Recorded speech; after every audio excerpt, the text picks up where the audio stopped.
Is the World Series set? Right now. When people watch this, who knows when they watch it? It's on the internet. It could be 40 years from now. Uh, it's currently game 3 in Texas. Rangers are up 2-0. Day this comes out will be game 3. Phillies Diamondbacks. Both these series feel quite over. Uh, I am a Yankee fan. I'm the wrong person to bury the Astros. Like, I'm just not going to do it until they're dead. Like, until the coffin is closed, the body's cold. I'm not going to do it with them. So I'm not going to say that that series is over. Also, for the record, with the Astros, their home field advantage really ain't home field advantage because they finished under fucking 500 at home, and they were like some ungodly like 5-16 or something like that at home. Like the last whatever 6 weeks of the year, I don't know why they can't play in that building, but they can't play in that building. Even though like they're probably gonna have to win a game there to win the series, but it's neither here nor there. Yeah, Listen, if they don't win I'm not 2 at gonna home, the series will for sure be over. I have no yeah, doubt in my pretty mind. much. But Manfred will rule with his iron fist and shut this shit down if it's 4-0. I feel like the NL, I feel like that was over the first pitch of the series. Personally, how it felt to me was, I forget. I think it was 17. Whatever. The Cavaliers or Raptors played so many times. I don't remember what year it was. What. Either way, one of those series, like the first, couldn't have been more than like 3 minutes in.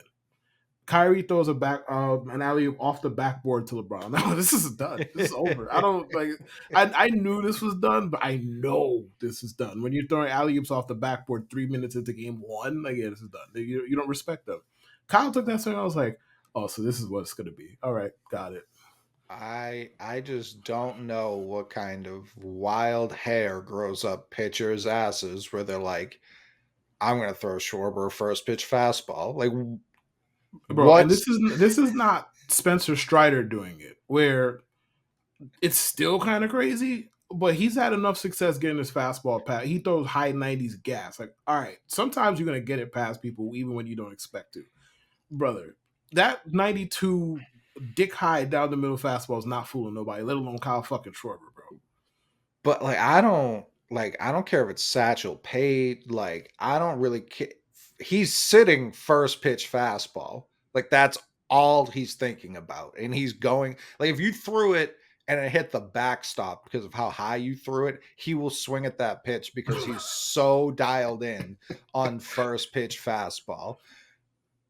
The audacity of a man to throw Kyle Schwarber a first pitch fastball anywhere near the strike zone is insane to me. Like you don't deserve to all I hear about all these smart teams, analytics, pitching, figuring out guys blue zones versus their red zones. First pitch fastball to the guy like it's hitting well below his weight, hitting well below like the average MLB weight, but he's still And leads Kyle Schwarber off for a up there to team. do one of two things: hit the ball 800 feet or walk. Like he's up there to do one of two things. So like I'm not gonna make the one of them as easy as they made that. Personally, that's just my opinion, and I feel the same way when people throw Jose Altuve first pitch fastballs.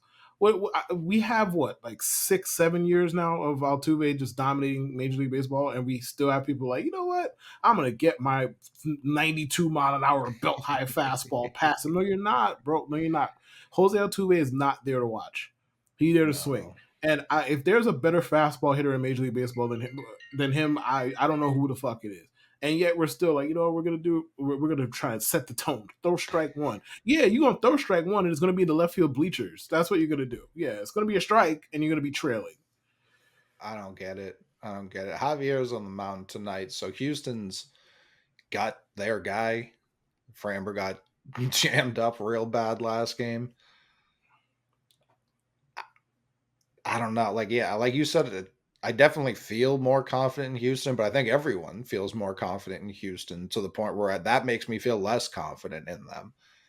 And the Snakes are fun, but their fans are already doing the like, well, Yeah. we weren't supposed to be here. Their payroll's 130 million. Like that's such loser talk. It's 2-0. Teams have come back from worse. Bro, you win game 3, it's a new series. Like, yes, obviously you got a long way to go. And the Phillies look impossibly hot. I get it. But just as much as you could get hot, you could get cold, bro. It's baseball. So Like, you could go fast. and get cold. You could get cold so fucking fast. So I'm just like, oh, well, all right, we had an $8 payroll. We weren't supposed to be here anyway. It's like, are you already giving up? It's 2-0, bro. It's not 3-0. It's 2-0. It's not And 3-1 and you're down by 3 in the 8th inning, bro. It's 2-0. it's Man up. also the whole thought process of like, we're young, we're ahead of schedule, we'll be here over and over again. Every sport, we've seen that is not true. It's Like not. time and time again. It's not. Like, there's just this assumption that the team's development is linear, and they're gonna take their lumps early, and then they're gonna just progress into a World Series champion, and or just a perennial contender, however you want to slice that. And it's like, no, there have been plenty who just came and fucking went. I mean, the Blue Jays haven't won a playoff game in the entire Vlad era. Not one. Like, not one. Not a series. A game, not a single playoff game have they won in the Vlad era, and they were supposed to be next. And we've been doing their next thing for like 5 years now. The the 2001 Mariners set the record for most wins in a season. They didn't make the playoffs for 22 years. Like, like there was not an old aging team. Obviously, they underwent some changes shortly thereafter, but that was also rookie fucking Ichiro. Like, they had time. They had plenty of time. Bro, the 2017 Yankees are right there. It was supposed to be Mm-hmm. the it team for a long time, and yeah, they made playoff appearances and all that. Fine. But it was supposed to be Aaron Judge, Gary Sanchez, Greg Bird ruining people's lives for Oh the next man. 10 years, but they didn't ruin shit for our lives. Well, they were fine by my standards. I mean, Especially Greg ours Bird. Yankee fans, not you. Greg, Greg Bird. Oh, Greg Bird. Oh boy. That was not a name I expected to hear. Like, honestly, ever again, let alone tonight. Greg, Shout out Greg Bird. Heard yeah, all shout about out him. Greg Bird, Heard the all. Yankees' best hitter of the 2017 postseason. Yes, That's the thing. this He did did have some happen. stretches. What was his thing? Concussions? He kept getting hurt, right? No, his whole body. His whole body. It wasn't his whole body, bro. Head, neck, arm, leg, like oblique. You fucking name it. It was hurt on Greg. And then when he was in the lineup, he just wasn't doing anything. I don't know if that was a product of him being hurt all the time. Because I mean, if you got to rehab all the time, I imagine that's not fucking easy. But No, it no, just got to a point where he was either rehabbing or not producing. Like, there was no in between with him. yeah. Prospects are finicky. Guys who Sure. guys who come up and show stuff, like you talk about Gary Sanchez. Bobby Dahlbeck came up, did the same thing a few years later. Like, just had an absolutely scorching hot August, September. I think he set the Red Sox record, like rookie home runs in a month, or X number of games in a row, whatever it was. Like, he was just going crazy. And then it's just like he gets a full season, pitchers adjust. Like, this whole idea that next year is sitting right there. Like, but you look at the Orioles, like the Orioles kind of like, not the team. This isn't about the players. It's about how ownership and some fans view it. Mm-hmm. Because the players are obviously trying. They're not out there like, well, we'll get them next year. No, they're furious. Like, of course they are. But the Orioles, my main critique of them in the winter was they didn't do anything. They just kind of sat on their hands. My main critique of them at the deadline was they didn't do anything. They kind of just sat on their hands. And then they get to the playoffs, they get their dick stomped. Now, were there multiple moves they could have made to avoid that? Yeah, of course. Definitely. But They they're did like, nothing to improve their odds. Not yeah. a damn thing. They got And Jack that, Flaherty, who didn't see the series, if I'm not mistaken. I don't think he ever pitched in the series. So they got him. That was it. And yeah, it was just and they asked the owner. Was it the owner or the GM? I yeah, can't remember who they Angelos, asked. the owner. And Yeah, no and one they were asked like, him, by the way. Like, well, they did, but yeah. and they asked him like, whatever. Are you planning to I forget what the actual question was. It was about spending. And then he was like, "Oh, basically, we'll see." I'm like, "Bitch, that's a no. That is a fucking no if I've ever heard. That's a no." It was worse because it wasn't just about spending. It was about like spending on the guys that are already there. And he was like, "We're not going to be able to keep everybody." And it's No, I'm like, not even talking about that. I'm talking. There was a quote that broke after they lost the series. "Oh, yeah, right, Hold yes, on, yeah, I yeah, I did remember see that. that." No, I remember that fucking nonsense. Like, oh, well, how are we going to keep these guys, bro? It's like year one. Like, bro, Right. you had a long ass time. The Braves managed to keep 35 people, bro, for like $50 million combined. Figure it out. It doesn't feel like that complicated. And what bothers me too, bringing it back to the teams we talk about, uh, Tristan Casas is already like begging for an extension. Like he's like, I'll sign what it just put a contract in front of me, I'll sign it. And obviously, right now the Red Sox front office is going through some changes, so I'm sure there's no one to even make that call. But if that's like one of those things, if it's not done this winter, that's infuriating because you've got a guy begging, like publicly being like, I want a long term deal. I don't want to be anywhere else. I can't imagine an easier PR win, which we know that's what the Red Sox care about, and B, Mhm. just baseball win. You're going to be signing a guy for below market value for a long time. That's just good business. So that's where it's like, I don't understand. Like these players, I understand not everyone wants that early deal. Some guys hold out, but For sure. if Julio can get 14 years with three different contracts tied into one, if the Mariners front office can figure that out, how is everyone else just sitting around like, well, we What don't do you know. want us to do? Like something. Like other people have figured it out. Like the Padres extended Tatis. Mm-hmm. The Rays extended him. Yeah. You know who we're talking about. Well, the Braves extended fucking everybody. So like, just figure it out. And don't bitch about it year one, bro. Gunnar Henderson been in the league for 8 minutes, and we're already telling you I can't sign him. I'm like, bro, you've been in the league for 10 minutes. Figure it out. It's despicable. Shout out Trevor May, who retired and then just spent his entire retirement speech Fire, shitting on Oakland A's fire. ownership. Uh it obviously A's fans I feel very bad for. I don't blame them for not showing up in droves to support like that garbage. Like not even I'm not even really talking about the players on the field because there was enough to watch if you're a fan of a rebuilding team. There was enough to watch on that team this year. I don't know about all For that, but them, I'm not saying okay. I was doing it. I'm saying if I if I find my like the Red Sox weren't super watchable this year. They gave you watchable baseball through like 4th of July. But Yeah, outside of that, those last couple of months, you have to find something to watch in that team. For me, it was like, all right, we got a little taste of Rafaela. Trevor Story's come back. Like, how's that looking? Brian Bayo, just his development and how's his first season going to finish out. And Tristan Casas must like you just find things when you have a shit team to focus on. Like, why am I going to show up every night? yeah. I mean, the A's didn't have much. No, They no. didn't have They had much. some speed. They always seem to develop a pitcher or two. For 25 fucking years now, they always they trade away their aces, which they That's always have true. multiple, and then they just rebuild them somehow. Like they had this one kid who came up down the stretch, Joe Boyle. Like that's a name I bet nobody knows because I'm a fantasy baseball addict. So I was like, all right, let's pick this guy up for the last month. He did well and he has really good stuff, but he walks the ballpark.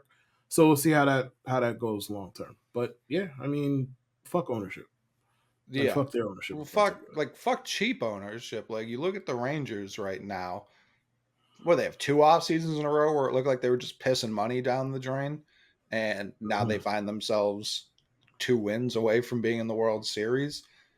Everyone's going to focus so harshly on San Diego and the Mets, and to the lesser extent, the Yankees and Dodgers, just because the Yankees were still at the top payroll wise, Sure and were. the Dodgers are always in that mix too.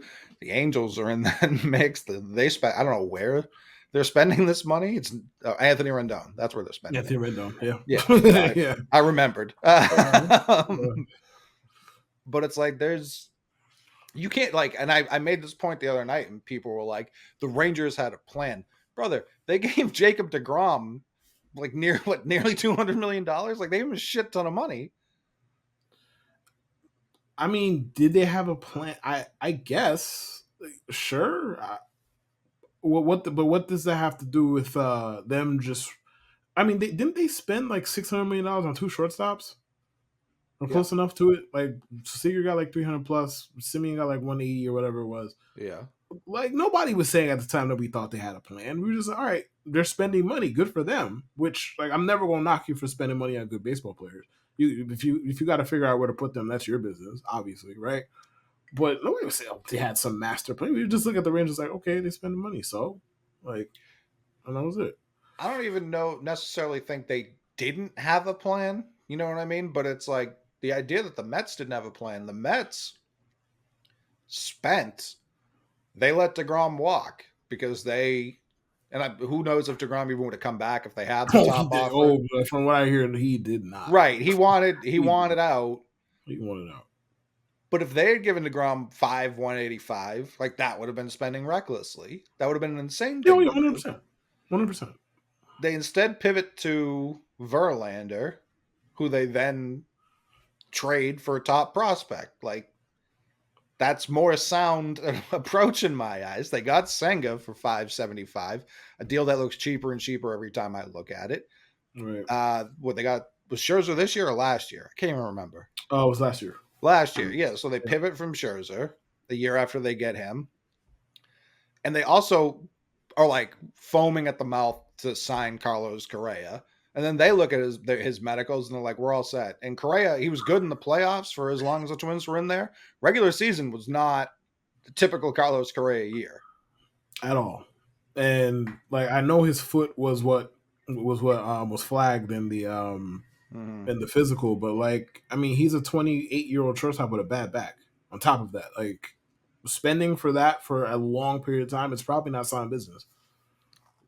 So that's where it's like the Mets just kind of lost games. Like it happens. It's not the end of the The Mets world. had a shitty season. That Yeah. doesn't mean they can't have a rebound season. That doesn't mean that their plan sucked. It just means it didn't work. Sometimes you do sound shit and it doesn't work. And I think there's like I heard a lot of Mets fans during the season, they were like they're still just playing like 2021 baseball. Like the league changed and they didn't really adjust for that in the slightest. And I think there were a couple of teams that were like that. Seattle underperformed this year. They were still kind of doing 3 true outcome shit when other teams were doing hit and runs, were bringing back like even the Rangers. Corey Seager was helped tremendously by the ban of the shift and Sure fucking was. and everything else. So that's where it's like, all right, did the Rangers look ahead and be like, well, Seager is already good under whatever fucking rules we're playing by. If they change these rules, which didn't come out of nowhere, that had been spoken about for a few years. Right. Yeah, I'm sure the Rangers did have a plan. They also signed multiple pitchers who didn't have them pitched at all in the playoffs because they've been hurt or not good enough. Like that. It's not as simple as like the hits versus misses. Money spent, you give yourself a better chance. That's the answer.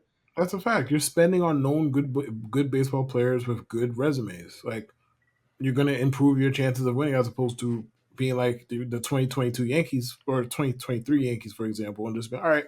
We're going to start a whole bunch of unprovens. We're going to not add to our offense that was crap the year before outside of '99. And then we're going to sign Carlos Rodon and we're going to roll the baseball out there and see what happens. And then, well, all it takes in that case is 2 or 3 dudes to regress or get hurt. And then you're looking at a potential down season like the Yankees had. So the Padres had crazy weird luck in 1-run extra inning games. Like that's more weird baseball than it is like a slight to them. Though if I were to point to any of these teams and be like, I don't know that they had a plan, it would probably be the Padres. It would be the ones where it was and the just vibes like, ain't good over there either. For whatever. No, something's off. Something is off over there, man. I don't know if it's a Manny thing. I don't know if it's a Manny and everybody else. I don't know, but the vibes just seem off. I mean, it's hard for me to shake how they reacted when Tatis got bobbed. Like I don't remember, like in early 2000s, there was no holier than thou reactions like that. And I know everyone was doing it, so I'm sure that was part of it. But people acted like he went on like a murdering spree. Like, bro, they didn't cook A-Rod like that. No. And nobody liked A-Rod. Nobody.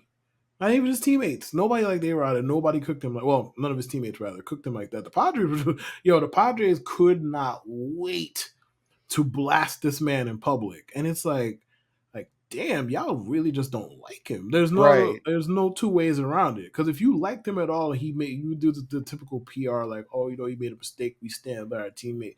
They were just like, nah, he an asshole, dog. It was like, damn, where's the support with teammates like this? it was it was like the water boy all the way up to the owner. Dog, Everyone was coming out. it was no less than like 10 people. Like I can't name the 10 people. All I remember is once he got popped for the next like week, every day it was somebody new, like, this kid's a dickhead, bro. He needs to get it the fuck together. It's Oh like damn, no. everybody has something to say about this. My God. It was pretty insane. And I don't know how that ever goes back. You know what I mean? Like that the whole team was just like they were like, he's got to grow up. They like taking shots at his character, Right. every aspect. That's where it was just like, Like it's one thing to express disappointment. sure, What they did felt personal. Like it right, was just like, we just don't really like this guy. And now that he fucked up in public, we can speak on it in public, and we can say we don't right. like him in public. That's what it felt like. Oh Very Lord. strange. And it's kind of like I feel like guys were brought there knowing they weren't there for the long haul, mostly Soto. And he's going to show up and he's going to be balled out all season. Slow start, like power wise, but it caught up because that's what Yeah, I sure happens. did. Mm-hmm. But I'm like, stuff like that is awkward. It puts extra pressure on a situation. Like, we do have to figure this out soon because this guy is going to be out of here uh, in like a year, maybe even sooner. That kind of uncertainty hang over a clubhouse all of 2019 in Boston.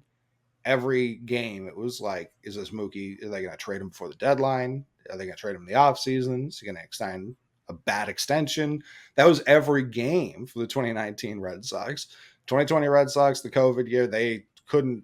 Beautiful season. They're like, let's get the top 4 pick. Let's just do that. Let's 60 games, no one cares. Let's get a top 4 pick. 2021, they're up 2-1 in the ALCS. And that when you're talking about, like you said at the top of the show, a team going from hot to ice cold, that's the Mm-hmm. 2021 Red Sox because they were setting records for the amount of grand slams they were hitting in those playoffs. And then, like that, they stopped hitting immediately. I've never seen anything like that ever. And speaking of Juan Soto, he gives off, and I'm not saying this as an insult, but he gives off big "they lost, not me" vibes, and it's really funny to me because if you follow him on IG, bro, he's posting. It doesn't matter if the score is 15-2, 6-3, win. Like if he hit a home run that night, you're gonna see it. Like you don't see it on his ID. It does not matter what the score was. It don't matter what the standings say. None of this shit matter. He just like, listen, I'm showing my highlights. I'm getting my shit off because guess what? They lost. Like you can look at a lot of underperformers on this team. Me, I am not one of them. Thank you very much. And he acted like it. I mean, it's pretty valid, all things considered. He is that good. Like he's Right, right. Like Juan Soto was the literal least of the Padres' problems. correct. The least of their problems. He's just like, hey man, I'm gonna post these highlights. I don't give a fuck about what Manny did. That's not my problem. But I like, and then all of last year, 2022, every time the Red Sox played a game, all the reporters would go to Xander's locker and be like, "What's the contract?" Like that kind of shit hanging over a locker room gets It's on not fun. every. It gets on everyone's It's nerves. not Like fun. it's like this unnecessary awkward shit. And I'm not saying GM should always just never have anyone with 1 year left on their deal. Like that's also impossible. I'm not even saying that, but it creates this weird tension that I feel like is part of the problem in San Diego, and it's not even that like horrible of a problem. It's like you can work around it. There have been plenty 25 guys, 25 cabs, World Series champions. Like that's Yeah. not new, but I think it's one of those things where that's where a manager is important to just say that shit out in the open, not have anything buried behind a closet that's open, like the door's open, everyone can see what's in the closet, but no one's talking about it. That just festers all year. Yeah, and it reminds me that I saw a clip of Jonathan Papelbon last week talking about the Bryce Harper thing, and he was like, we had a meeting about it, and I guess the manager must have been like, does anybody have anything to say? And then they said nothing, and he was furious. He's like, this just happened, and nobody has anything to say. What the fuck is going on here? Like, I know you're the antagonist here, but the antagonist kind of has a point. Like, how can nobody feel anything about this? How is that possible? Like, your man got hemmed up. Like, your brightest young player got hemmed up in the dugout by his teammate. And everybody's like, nah, we all good. And I mean, I get it. At that point, this was like August, and they sucked. So I get it. They was like, man, I just want the season to end.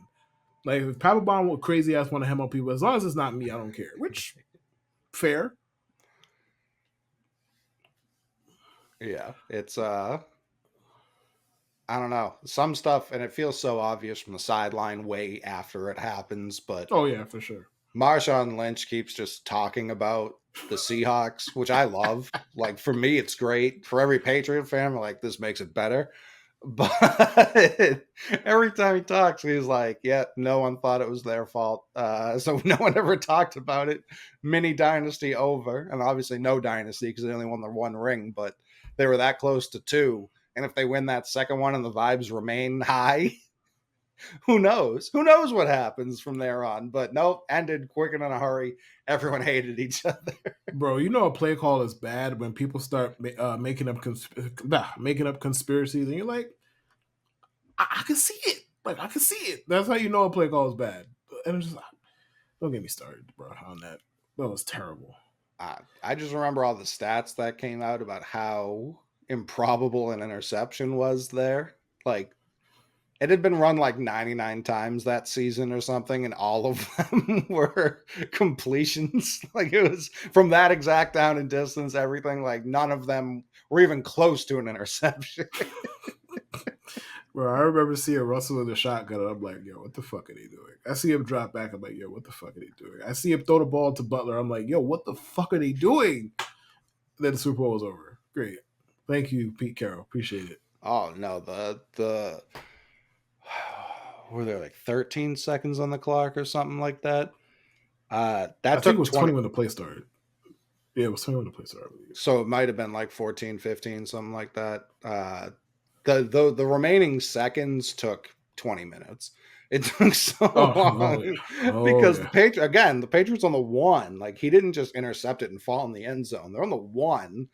I'm like, is Bill gonna do the, like, take a safety play, run out of the back of the end zone, and then they just run like that defense wanted to get the ball so bad. Michael Bennett just like jumps over the line like LeVar Arrington well before it snapped. And then there's a melee, like everyone's fighting. Like the Seahawks were so mad immediately at the play call. Now looking back, they were so angry instantly at what had just happened, and they never talked about it. Never.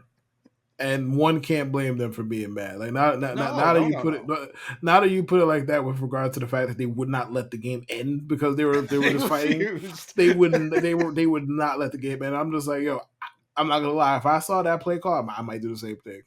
I get it now. It's not a bad play given the circumstances. Like, it's one of your only chances is to, like, get the game ruled incomplete, like it never technically ends. All 106 people ejected. Like, that's your best chance. They just there till morning, like, calling penalties on people. Like, yo, unsportsmanlike conduct. This is his fourth penalty in the last 3 plays. Houston's up 3-0, and they've got Javier on the mound. So this may be a real series. We may have some tension, dude. Martin Maldonado hit a 2-run single off of Max Scherzer. The game's over. I'm not like, once you get production from Martin Maldonado, you're not going to lose. I've seen this movie. It seems to come when they need it most. To be quite frank, it's really annoying. It's really, really annoying. But Maldonado, like he had a home run off us this year, and I was like, that's how I know we're not serious. This is a regular season game. What are we doing here?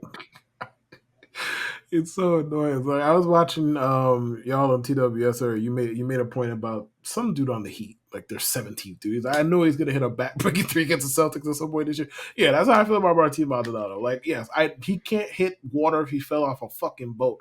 But I know come the third inning when they're down 3-0, and you come up with second and third and 2 outs, he's gonna hit a ground ball that finds the tiniest fucking hole into the outfield, and it's going to be 3-2. Because it's never a line driver, no shit. He never hits the ball hard either. That's the funniest part. It's always some off the end of the bat bullshit. And you're like, fuck, man. The Red Sox. There's two pieces of news I saw in Red Sox world, and one of them's not even really news because they keep trying to hire a new Heim, and everyone's just like, we're all set. We're just turning it down left and right. Which was one of my chief concerns when they fired Heim, because like they can do the PR shit with the fan base. Like they can do that. Enough people will buy it, will they'll be happy, and they can only read the good that's coming out of what they've done. That's fine. The rest of the league, though, they see that for what it is. They don't give a fuck about your PR to the fan base. They're just looking at what's actually happened objectively. You hired a guy, you made him trade Mookie, you fired him for trading Mookie. Like that's the rest of the league sees that. So why would anyone like take that serious? Yeah, I want to work under those conditions. That sounds awful. And I mean, you have mentioned this on this show multiple times. The Alex Cora shadow, it remains. Doesn't help. Like you're the sequence of events that happened with Bloom are what they are, and we all know them. The fans will eat the trash. That's what fans do. They will eat the trash over and over and over. That's what they do.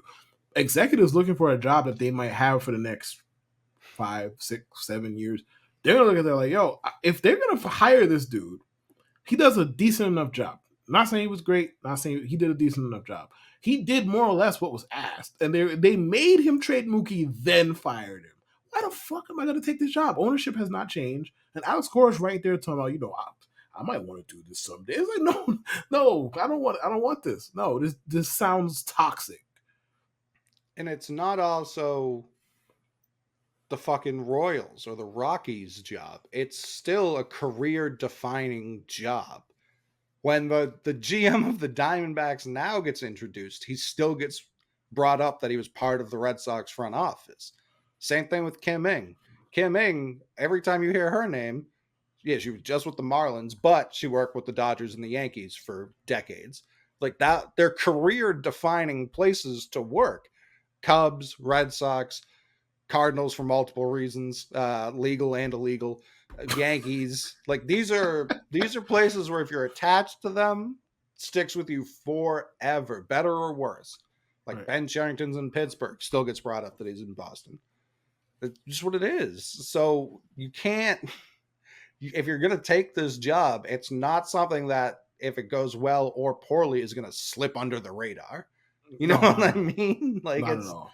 And like if you fuck it up, you might never get another shot. I mean, granted, that goes for most GM jobs, but especially the high profile ones. Like if you screw it up, or Boston tells you to go fuck yourself, or management tells you to go fuck yourself, then we're having a whole different conversation.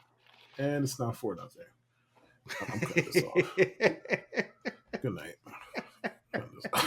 Bye. It's over. Again, I won't rule out the Rangers' offense by any stretch, but Javier is just a monster. Bro, Javier got like a .16 ERA in the playoffs. I feel like, yeah, I'm ruling them out. Shit, I don't know what his actual ERA is. That's just what the fuck it feel like. No, it's down there. It's I don't know. And I've watched him.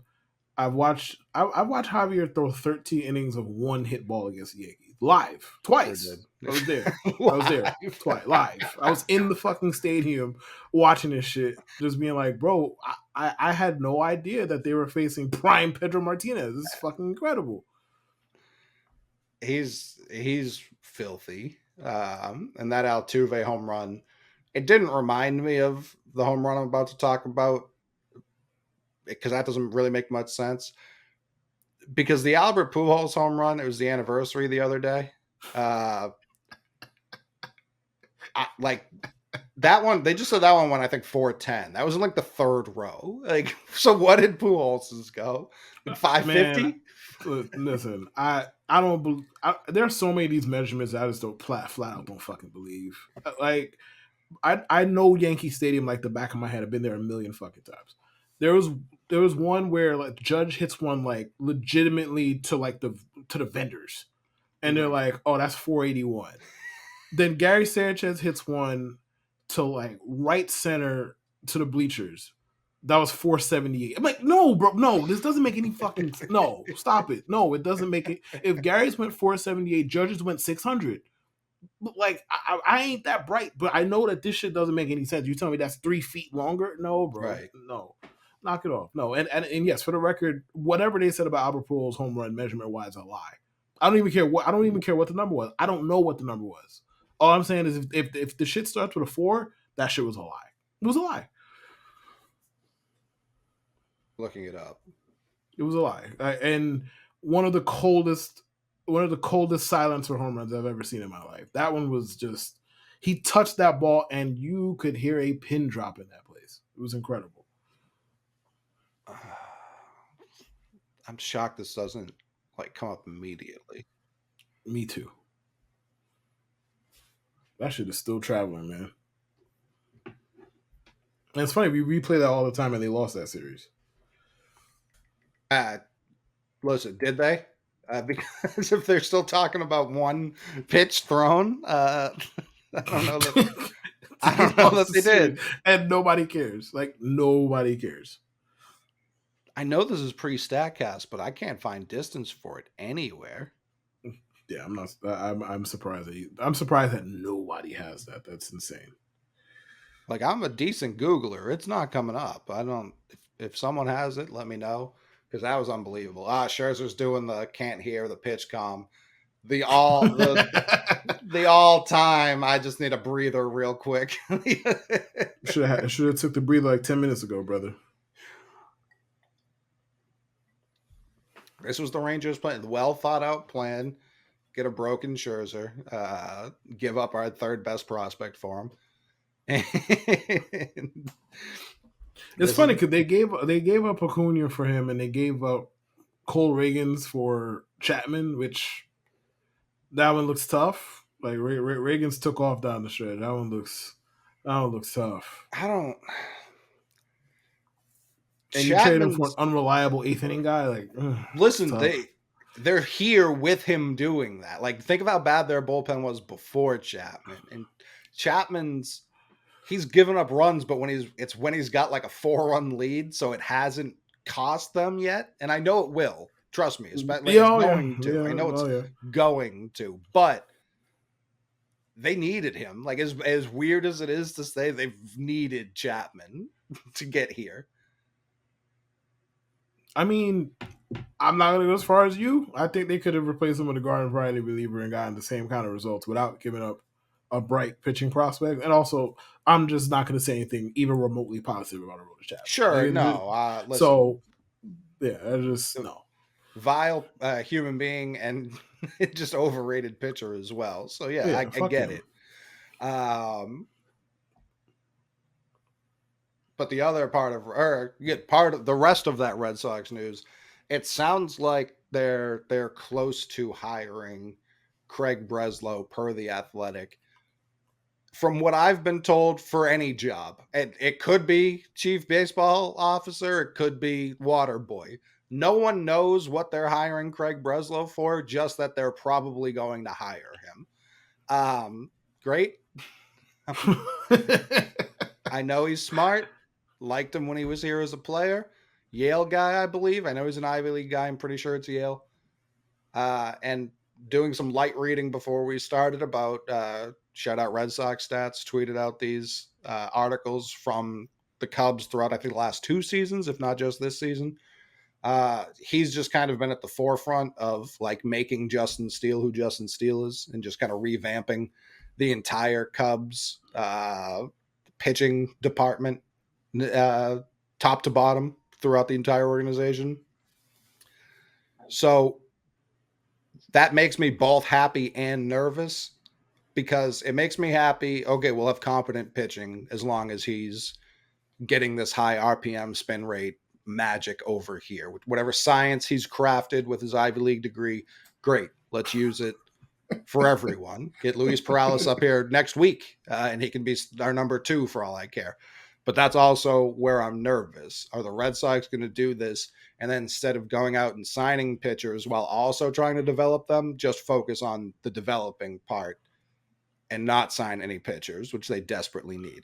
That would worry me. Are they trying to thread a needle that they don't need to thread? Yeah, they're definitely gonna go cheap on pitching, and I need them to. Just like as long as they don't turn into the Rays, that would be really, really, really annoying. If they're just like, all right, fuck it, why go get Blake Snell? We could turn somebody into Blake Snell for $500K a year. That'd be really annoying if that was the case. That would be very, very annoying. But I could see them doing. I could see them kind of dipping their feet into two different parts of the pool. Like they could sign one guy and then sign a lesser guy who might have stuff that they like because Sure. they think they can get the most out of him. I could see them doing that. I don't think they're going to completely ignore the top of the market, but I could be wrong. I I sure hope not. Like I said, I know they've been puffing their chest, ready to spend, but that could mean so many things. It could mean Yep. going out and just being like, we're going to set the market on Otani. We're going to get him.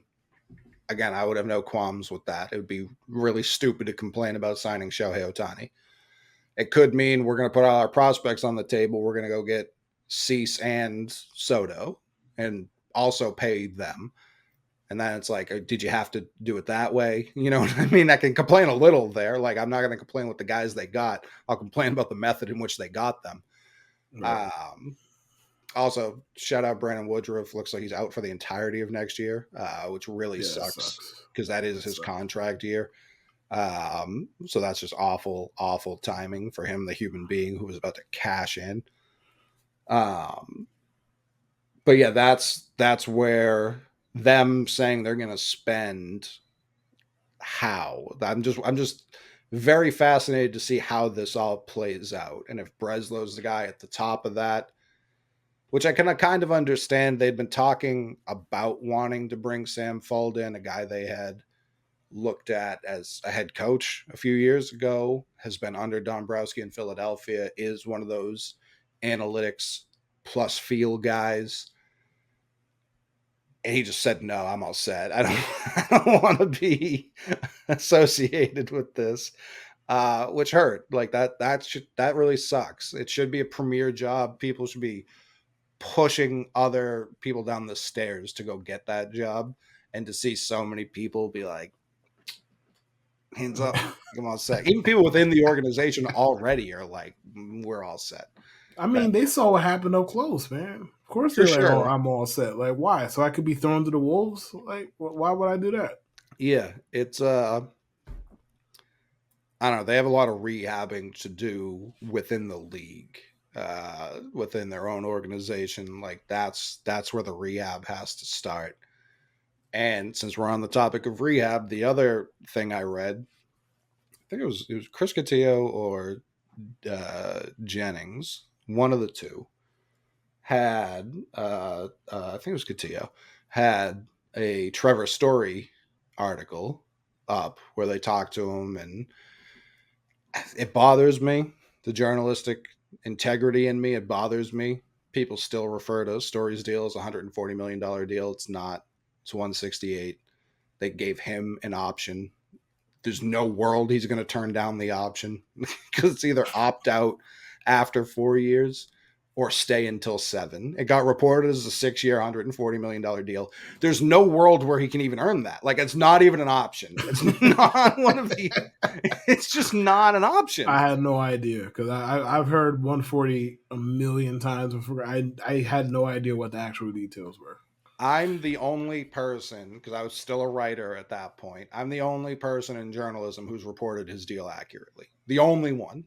Everyone else keeps saying 6/140, and unless I've completely forgotten the details, he has an opt-in after the 4th year that makes it a 7-year deal, or he opts out. So in no world would And he's he not opting be out. He's not. No, and he shouldn't. Like, as a human being, no way should he. Even when he signed the deal, it was just like, yeah, that's a pretty good bag. Like, I opt out at age like 32. Like, he's not going to get a bigger contract then. He would have had to have been like the clear best shortstop in baseball for all 4 of those years. And even then, his age would still get used against him in a way where he still probably wasn't going to see that kind of money. But I had no idea that his contract has been reported so poorly this whole time. I had no idea. Well, here's what I don't know. Is that like what's reflected on the books for AAV? It may be. Possible. Is that what has to be like? Because if you have one of these options, like what's Julio's AAV? Because I guess his is incentive driven. So it's whatever it is until he hits those incentives. It must be. Yes. Because again, that's what I'm assuming too. He signed a 3-layer fucking. Yeah, he signed the most complicated contract of all time. Mexican 5-layer dip contract. Like, I don't like there's so many different layers to it.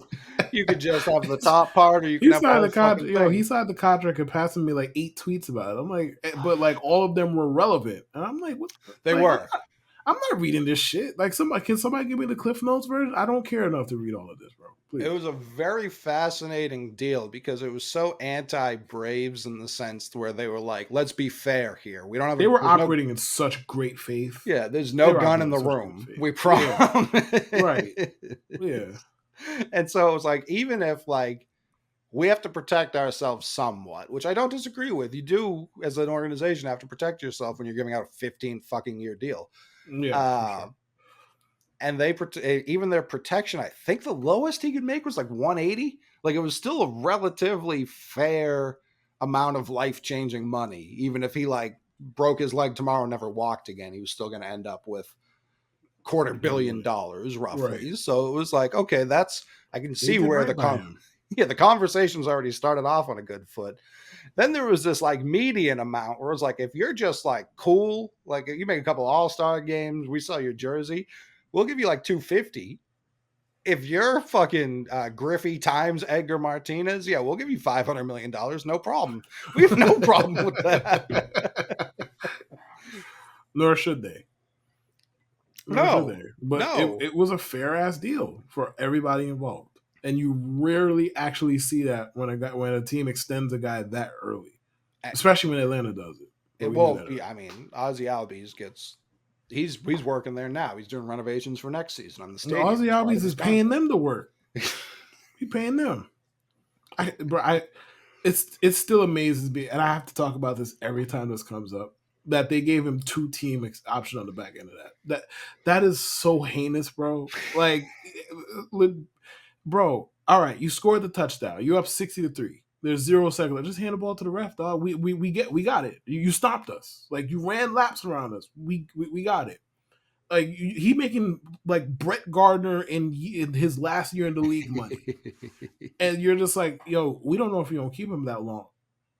We got to put some team options to protect ourselves a little bit. What? No, you don't. What the fuck is your problem? No, you don't. Outrageous.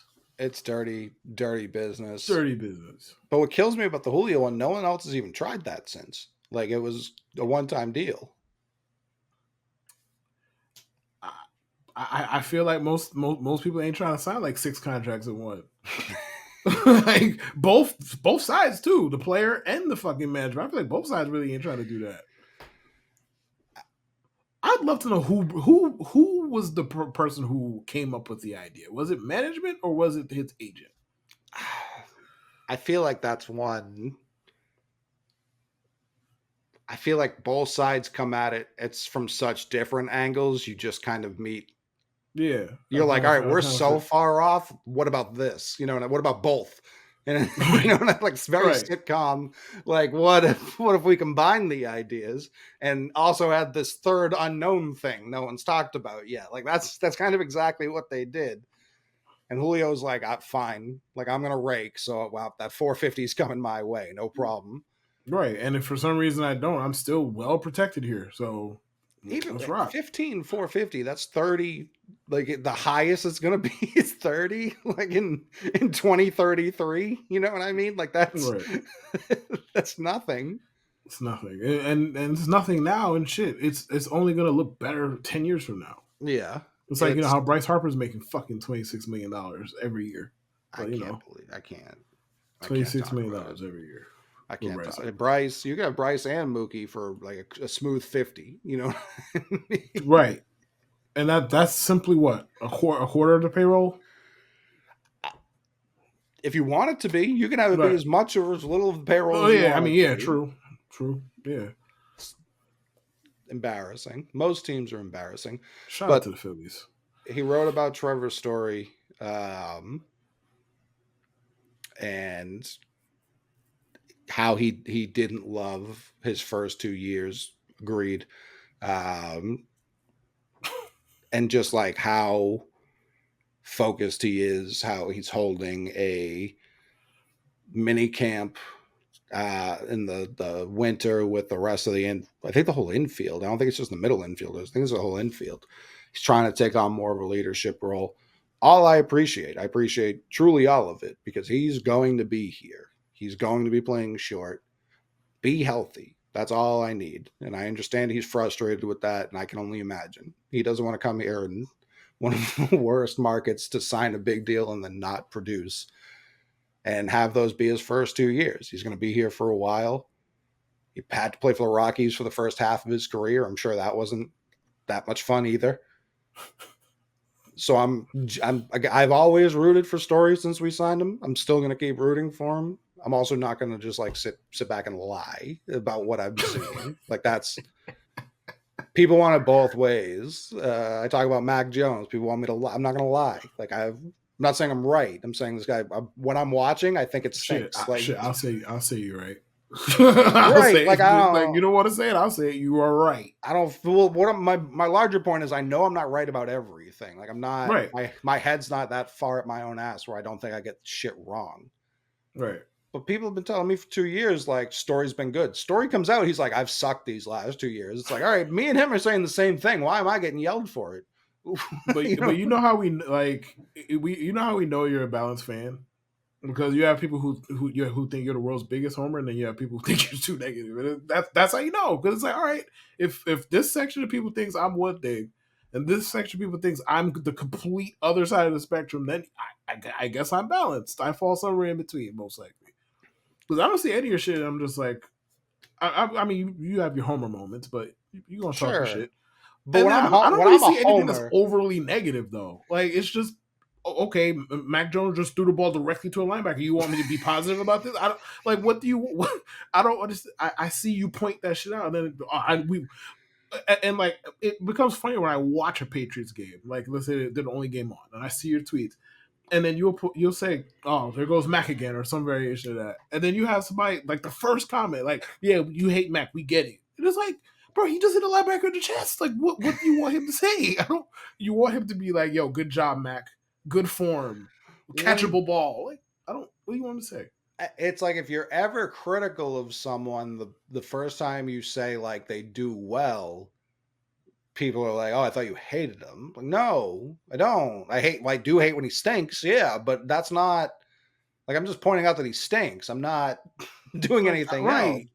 I don't want him like dead. I'm not trying to tear down his character. I'm just like I was fucking stupid. And hey, and a bad player having a good moment don't make him less bad. For the record, it don't. It's just like, all right, IKF hit an RBI single. Yay! I'm not gonna. If you want me to lie about how good he is, I'm not. I'm not.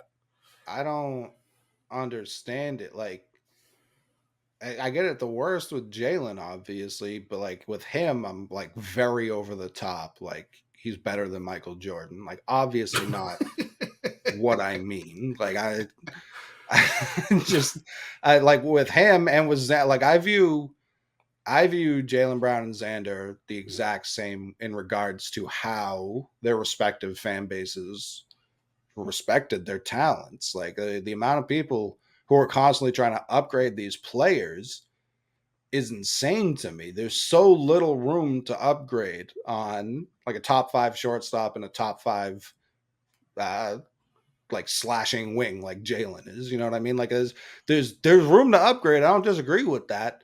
It's so small and the payoff's so minuscule that there's no And do it. nobody ever has realistic trade options.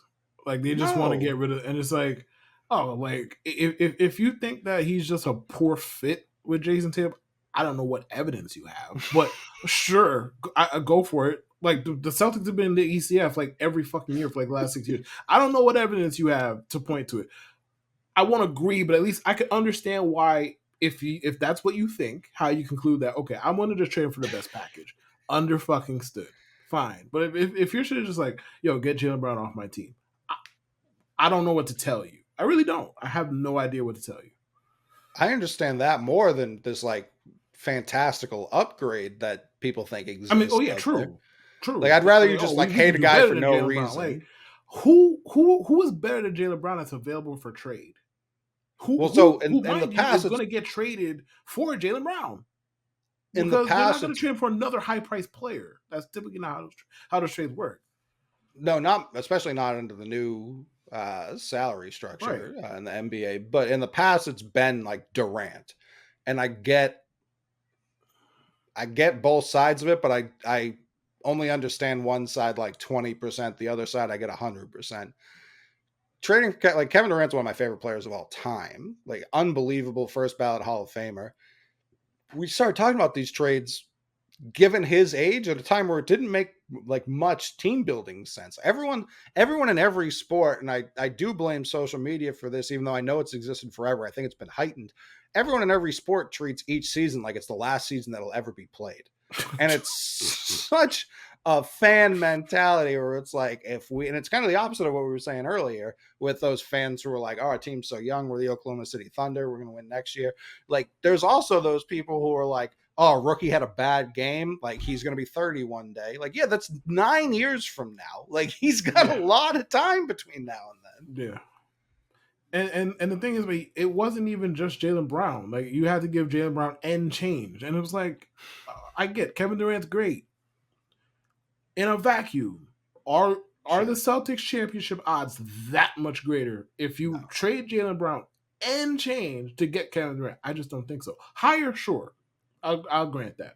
Higher enough to make it worth trading all of that shit to get a 34-year-old who hasn't played a full season or near a full season in like 4 years. Right. I'm not there with it. Yeah, if Durant were 28, never tore his Achilles, I'd be the first one driving that. I also think there's like team fit you got to consider where it's like Tatum's been the guy pretty much since day one, based on how injuries played out. He's been the guy the whole time he's been here.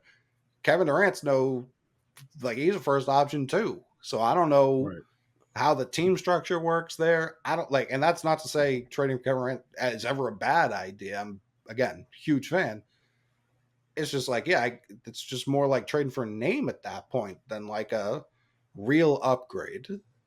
I and that was Xander's whole time here. It was just like, there's better options, there's better options, there's better options. Well, 1 year without him, not a better option. Bad. And that's not Story. That was 6 guys they tried out at the position. All of them bad. Not comparing Gleyber Torres directly to Xander Bogaerts, but Please don't. same thing. It's the same thing. It's the same principle. It's like if you're telling me you don't want the Yankees to rebuild, which most Yankee fans are not going to be down with that, right? No. They're not going to be down with that. And then you're like, all right, yeah, let's trade Gleyber Torres. Okay, for what? Oh, we could trade him for a left fielder. Oh, then who's playing second? Oswald Probert. He's proven diddly fucking poop. All right, so it's just okay. You're going to trade Glaber to fill a hole, and then create a hole by trading Glaber. It's just a never ending cycle, and they can't put together a coherent plan. Mostly because these people are not fucking GMs as to why you're trading Glaber Torres. Meanwhile, telling me you want the Yankees to be aggressive and attack this year because obviously with Yankee fans they fall into the group that likes to pretend every year is the fucking last one. Sure. So how are you trading Glaber and getting better? You're not. Like you might trade him for a good outfielder. Okay, then what? Who's playing second? Again, I like Oswald Peralta. He's proven nothing. Diddly squat.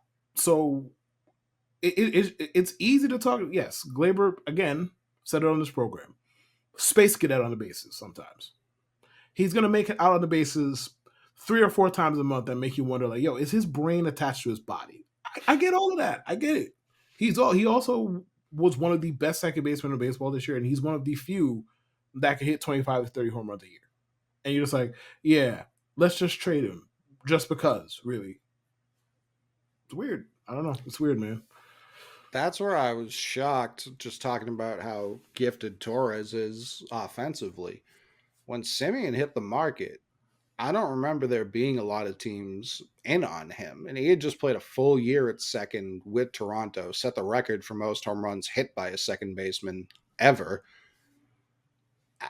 It wasn't like the first year he was good. He had won a batting title, I believe, in Oakland. Like he wasn't some new, where did this guy come from? He just stopped playing shortstop, started playing second base, started playing in a real division.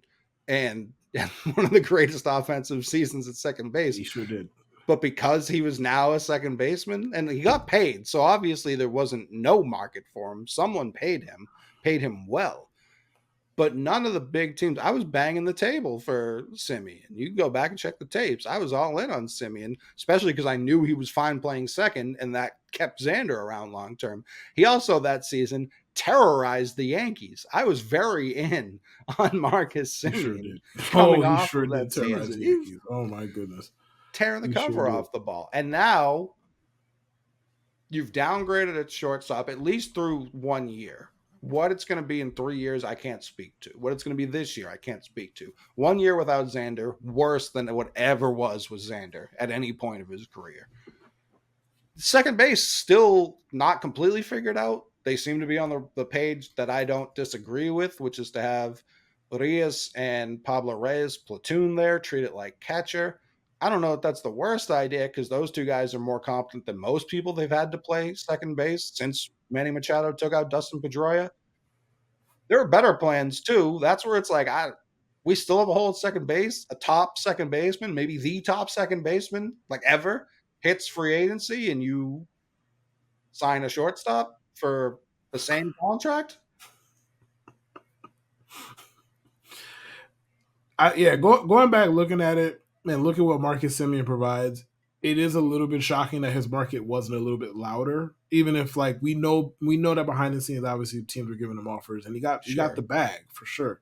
But it's surprising that his market wasn't a little bit louder, especially amongst the winners or the teams at the top of the standings. It's surprising because again, bro, it's hard to find that kind of power at second base. It's very hard. Not many people do it like Marcus Simeon, and to a lesser degree, Gleyber Torres. Right. And Simeon got off to a dreadful start with Texas. He had like one home run at the All-Star break, something crazy. I still think he finished with like 23. Yeah, You know what I yeah, he was mean? Like, awful. Like until like June, he was yeah, it awful. Like was, worst player in the league, brand of awful. and And then he that would turned have it around. been much louder and a different market. He also may not have done that in a different, like so many things are different if he goes signs different places. So he's been really good since those first two bad months. That's where it's like, I don't I don't know what people missed there. He was the right age, right position, a position no one across the league can really point to and be like, we've got our guy. True. And everyone was just like, yeah, we're all set. Maybe they Very just strange. maybe they thought he was a fraud. I don't really know why, but maybe they thought he was a fraud because he didn't exactly have like 5 great seasons. He had like 2, like monster seasons though. So it's like I don't know. Maybe they thought he was a fraud. 'Cause I can't come up with a better reason for it because he wasn't old at the time either. So we No, can't he point to that. wasn't. The production says what it says, and then the market kind of was just quiet. I don't know. I mean, it was definitely a crazy contract year, but like he wasn't a nobody in Oakland. That's And where he it was already had a 30 home run season before that, if I'm not mistaken. very strange.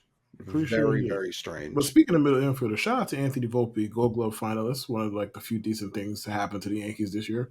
He played 1,346 innings at short, had one out above average, fifth in the AL, and 16 defensive runs saved, second in AL, third in Major League Baseball. Well deserved domination. Congratulations, Anthony Volpe, for your nomination. What was his DRS? 16, Okay. third in Major League Baseball, second in AL. I was gonna say, I think Story was at like 8 or 9, and he played like 12 games. So the defense was extremely legit. I don't. Yeah. The Story's defense was defense really is good. no joke. Yeah, defense was really good. Arm looked better than it did its second the year prior. But good for Anthony Volpe. He had one of the funnier throws of the season still. And if I were a voter, I wouldn't vote for him based on that. But the rest of, Why do we got to be a hater all the time, man? I mean, Why? that throw is terrible. It was. Listen, the only reason that we don't know for sure Anthony Volpe is a long-term shortstop is that he throws like post-op Chad Pennington. Like that's the only reason. That's the only like, bro. His arm is terrible, but his range is amazing. His Right. instincts are amazing. His arm is horrendous. Like you see Oswald Peraza play short, you see him throw the ball. It's like their bodies are not the same. Like Oswald's anatomy is different. That's how hard the ball comes off his arm as opposed to the lollipops that Anthony Volpe throws. Every throw is like, oh no, is he going to throw it in the dirt? Is he going to throw it wide? What is he going to do? But he was one of the best defenders at short this year, despite this. So good for him. Very funny. Congrats on the nomination. Orioles fans were furious. Royals players were furious. Bobby Witt wasn't nominated. I'd be lying if I said I knew a damn thing about Bobby Witt's defense, other than what the numbers say. I only know him for his at bats. Not watching all 9 of a Royals game unless they're playing the Red Sox. Sorry about it. And I'm not watching all 9 of the Royals. They're playing the Yankees either. I got to take a break from the stench that the Royals typically let off. So Good. yeah, You I don't don't. know anything about Bobby Witt's defense. No. There's one guy on the Royals who just mashed against the Red Sox this year. So if the Yankees don't know about him, that's good news for this man. And who was that? I'm not telling you. You do your own damn research. Bro, I'm not the GM. Like The GM could be watching. I'm not giving Cashman any extra you help. think Brian Cashman's gonna listen to you? He should. I didn't ask if he should. I asked you if you think he's gonna listen to you, bro. I didn't ask if he should. Like Brian Cashman should do a lot of shit that he doesn't fucking do. I No asked if he doubt. should. I asked if you think he would. Stranger things have happened. Like what? I don't know. Important people listen to me so often. I'm always taken aback. I'm like, really? All right. If that's what you want to do. It's your thought, man. I don't know. It's your world, bro. If that's what Yeah. you want to listen to me. All Good right. luck. Just don't report back to me when the shit don't work. I don't care. I don't want to hear it. The one guy I'm terrified of ever moving to the AL East is Cal Raleigh. He comes into Fenway Park and he just sees like a wiffle ball field. I don't know what it is about Fenway that he takes so personally, but he comes in there with bad intentions every time. I don't remember us getting him out. Like through 2. This isn't even this year. This is multiple years of Cal Raleigh just dominating against the Red Sox. If they want to send him to the Yankees, that'd be great. No. You guys got Higashioka. You don't need Cal Raleigh. We have who? Kyle who? Higashioka. Well, how do you say He it? ain't gonna be on the team no more. Stop that. Nah, He's gone. opening day. He got 1 year of team control left, and Austin Wells is the future, and Jose Trevino is a decent backup. So that leaves Kyle Higashioka as the odd man out. Sounds like he's gonna be playing some first, maybe some second. If Kyle Higashioka plays second base for the Yankees at any point, they might have to ban our show. I'm gonna come on here. I'm just gonna say whatever the fuck comes to mind first, and none of it is gonna be good. No, he's ready to dominate. He's gone. Dominate where? Japan? So they ain't gonna be here. No. They ain't gonna be here. Yankee legend. No. Yankee the fuck out of here. Bye, Kyle. And bye IKF too while we're at it. They cut to the ump cam should only be used for replays, never live action. Oh, they do that all the time now. No, I know they do, but I'm typically not recording while it happens, so I don't remember to say it. But the ump cam should be an exclusive replay of a strikeout. Like it should never be mid pitch. Let's cut to the ump cam ever. I agree. Like the replay, it tells us what we need to know, and it's a replay of what happened. I don't necessarily like it mid play. I No. 100% agree with that. I wish they'd stop doing it. Yeah, I need my baseball. Other sports you can fuck around with. Although now that I say that, when basketball tries those weird camera angles, I'm furious. Always furious. When football goes to the sky cam mid play, furious. Like The or sky cam is so stupid. Like, why are we doing this, man? show me when they do it for kickoffs. I'm like, well, this is getting housed every time Mhm. they cut to that. I feel like it's just Devin Hester house or Josh Cribbs housing one. I don't. I like my camera angle simple. Just what you could start the game with. Just keep going. I don't need behind the quarterback. I don't need ump cam during the pitch. Like I don't need this shit. Just give me the normal camera angle. And if you want to show whatever you want to show on the replays, great. I'm all for that. During the play, nah, bro. The next day when I see the Bijan Robinson touchdown from like the Hubble telescope, wherever the fuck they got that angle from, where he catches it behind his back and it's from like the where Lady Gaga jumped from at the top of the stadium. Like, yeah, that's sick. If I had to watch that live, I'd be throwing up. I'd get vertigo and I'd pass out. Like that's not sustainable. Knock it off. You have to turn the game off, man. Yeah, Like, watching nah, movies. I'm done with sports. If if this is the future, just keep no, my no, thank, angles. no, thank you. But it looks like we have a series in the American League. I don't know that we'll ever get a series in the National League. So we will be live tonight. If you're watching this the day of release, we'll be live on the TWS channel, streaming Game 4. I'm not even going to pretend like I know what Thursday night football is. I will not be paying The Saints attention. and Jaguars. I will not be paying attention to You don't know, Saints. brother. You don't know how happy I am that you hit me with that this afternoon. Talking about, are you down to do the stream? Because, brother, there are about 1,000 things I'd rather do than watch Derek Carr play football. So I appreciate the opportunity to get on and rap with you and Scoob. Because fuck Yeah, Derek Carr and it's fuck gonna football. it's gonna be a good night. Watch. Won't be a closeout game. We weren't going to stream it all if it was a closeout game because that's boring. There's no juice to a 3-0 closeout game. No juice at all. Um, so yeah, we will be live tomorrow night. Make sure you tap in.